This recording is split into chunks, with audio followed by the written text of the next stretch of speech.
ఓం శ్రీ మాత్రే నమః. నమస్తే అండి. ఎలా ఉన్నారండి? అంతా బాగున్నారా?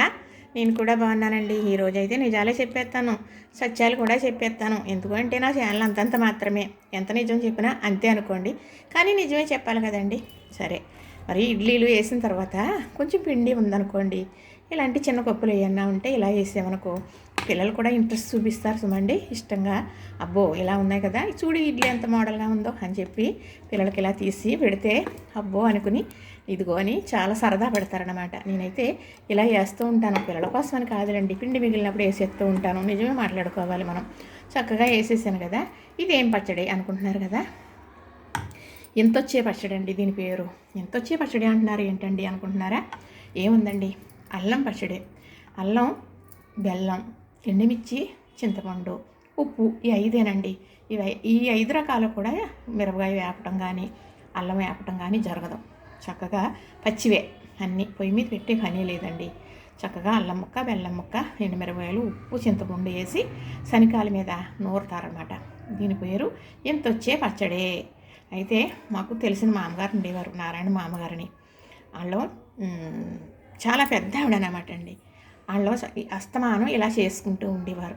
అమ్మ కూర ఏమీ లేదు, కొంచెం అల్లం ముక్క ఇవ్వరా అనేవారు. అల్లం ముక్క ఇచ్చాననుకోండి, అది కడిగి నూరి లాగాల బెల్లం ముక్క ఇమ్మనేవారు. బెల్లం ముక్క ఇచ్చాననుకోండి, అవి నలిగే లాగాల మళ్ళీ ఎండుమిర్చి ఇమ్మనేవారు. అలానే ఎండుమిర్చి ఇచ్చాననుకోండి, అవి నలిగే లాగాలు ఉప్పు, చింతపండు ఇమ్మనేవారు. 5 రకాలు వేసి శనకాల మీద నీళ్ళు చుక్కలు వేస్తూ నూరుతూ ఇంతకన్నా గట్టిగా వస్తుందిలేండి.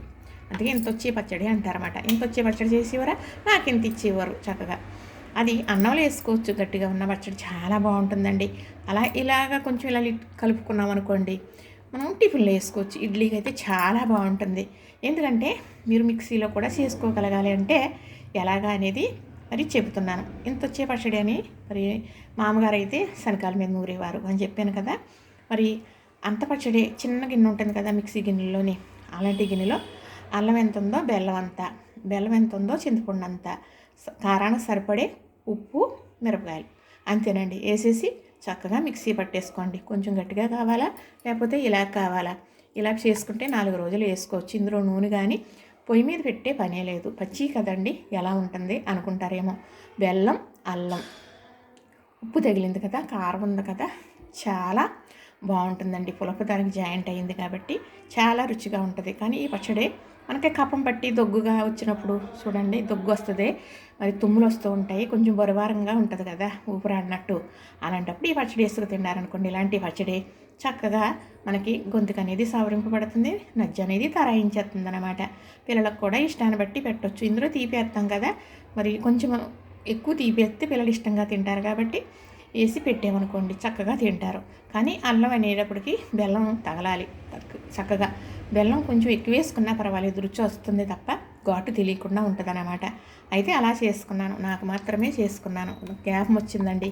ఇంతకుముందు నాకు 4 ఛానళ్ళు ఉండే కదా, అందులో పెట్టాను ఇట్లిట్లలోనే. మరి ఇప్పుడు మరి మన సాంప్రదాయాలు వంటలు అనే ఛానల్ ఒకటి నడుస్తూ ఉంది కదా. అప్పుడప్పుడు ఏదో నాకు నచ్చినప్పుడు ఇష్టమైనప్పుడు పెడుతున్నాను కదా.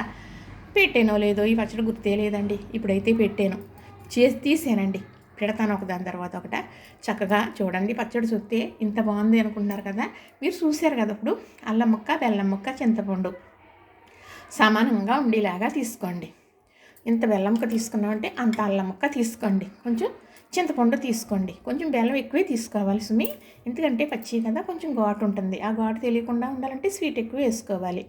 అలాగని స్వీట్ లేకుండా తినాలి కదా, మేము బెల్లం వేసుకోమండి అన్నవారు కొంచెం కారంగా పైచిగా తినాలనుకుంటారు కదా, వారు బెల్లం కూడా వేసుకోకుండా చేసుకోవచ్చు. కానీ ఈ పచ్చడి చాలా బాగుంటుందండి. మరి ఇడ్లీలోకి ఎంత బాగుంటుంది అంటే చూస్తేనే మీకు అర్థమైపోతుంది కదా. మనం ఈ అల్లం వేపుకుని మిరపకాయలు అయ్యి అల్లం పచ్చడి చేసుకుంటాం కదా, అలానే అంతకన్నా చాలా బాగుంటుందండి. చాలా బాగుంటుంది. 4 ఇడ్లీ తినేవాళ్ళు 8-10 ఇడ్లీ తినాలనిపిస్తుంది ఈ చట్నీని బట్టి. అబ్బో చాలా బాగుందండి. చూసారు కదా, నచ్చింది కదా. ఇంతేనండి. లైక్ చేయండి, షేర్ చేయండి, సబ్స్క్రైబ్ చేయండి.